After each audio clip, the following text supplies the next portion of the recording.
You know, it's really trendy these days to bore people with stories that Christmas wasn't in December, it's all pagan, blah, blah, and blah. Missing the point, of course, that most of us actually know it probably wasn't in December, but it's not pagan, and that's not what it's about. Now, I want to warn you now, Stephen Ray, who's a wonderful filmmaker and author, he's joining us, but it's by Skype from somewhere in rural Michigan, because we just couldn't get him to a studio. So if the picture quality is not perfect, listen to what he has to say. Even though he's wonderful to look at, maybe. But anyway, welcome to you.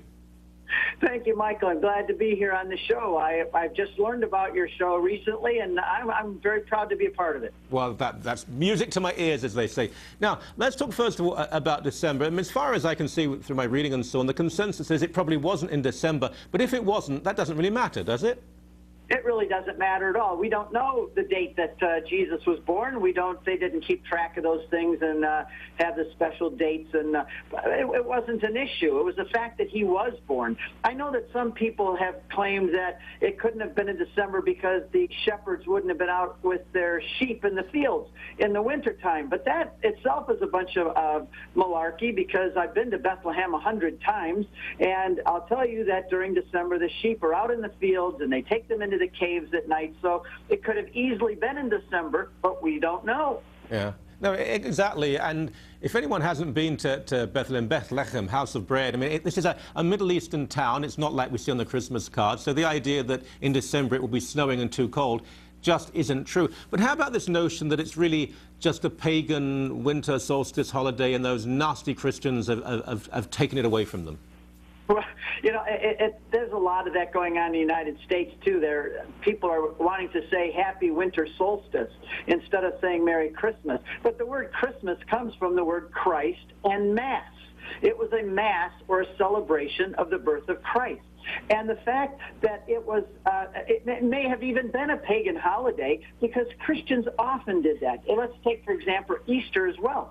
They took over a pagan celebration. They didn't let the pagans could still celebrate it their way if they wanted to, but the Christians, they came into an area, they presented Jesus Christ and the gospel message, and they presented the fact that he was born. God himself became man on a certain day. We don't know the day, but then he also was killed and buried and rose from the dead on a certain day, and they celebrated those days. And what they did is the pagans had celebrations of the springtime growth, and then the fall, the harvest. And the Christians just appropriated those because they were already celebrated, and they appropriated them, but it didn't make Christian celebrations or Christianity pagan. You know, I often say that when I became a Christian at first, I was a pagan, but when I was baptized and brought into the church, it didn't paganize the church. Rather, the church redeemed the pagan.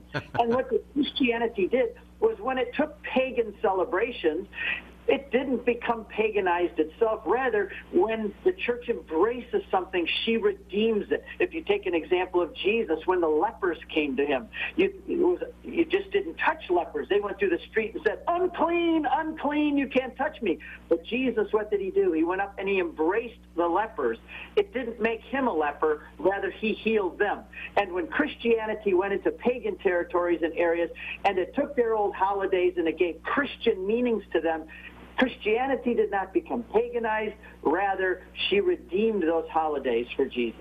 Very well put, because we have a lot of people with a little learning, and they've read the Da Vinci Code and a couple of bad books on plastic theology, and they assume that maybe because it was a pagan festival, that means that Christianity is all some sort of bastardization of truth. But there's no connection at all. If pagans became Christian, it was easy for them, it was easier for them in terms of calendar to say, from one festival, I'll now turn this into a Christian one. So it doesn't in any way diminish the truth of Christianity. No, and in fact, we can even say that probably a lot of the pagan festivals have an element of truth in it. They celebrate the new spring, the resurrection, in a sense, of new life, and they're looking to God or gods as somehow the source, the superior source that makes all of this happen. And then when the missionaries come in and say, "What you are celebrating, we have the answer for, the full answer. Yes, there is a deity, but his name is God, and he sent his son Jesus Christ. And this, all that you see, this new life beginning, is all because of him. And he himself was buried in the ground and came back to new life so that you could have new life. So what the pagans believed, much of it, there was truth mixed in with the error, and Christianity came and blew the clouds of paganism away, the clouds of misinformation, and they gave the full revelation. So now these people could celebrate the same festival, but with the full and beautiful meaning that it was supposed to have. That's lovely. Now, a website, please, because we can only give you a few minutes on the show, but I want people to go to your website to find out lots more truth. So what is your website? My website is CatholicConvert.com. I am 17 years ago, I was convinced of the truth of the Catholic Church, and after a lot of research, without having ever been in a Catholic church, never meeting a priest or a Catholic who could explain or defend their faith, I read my way into the Catholic Church, and my website is CatholicConvert.com. Marvelous. So everyone must go there, well, as soon as the show is over. Not right now, but as soon as the show is over. I hope to speak to you again before Christmas. If I don't, have a wonderful Christmas, and we'll speak to you in the new year. But thank you so very much.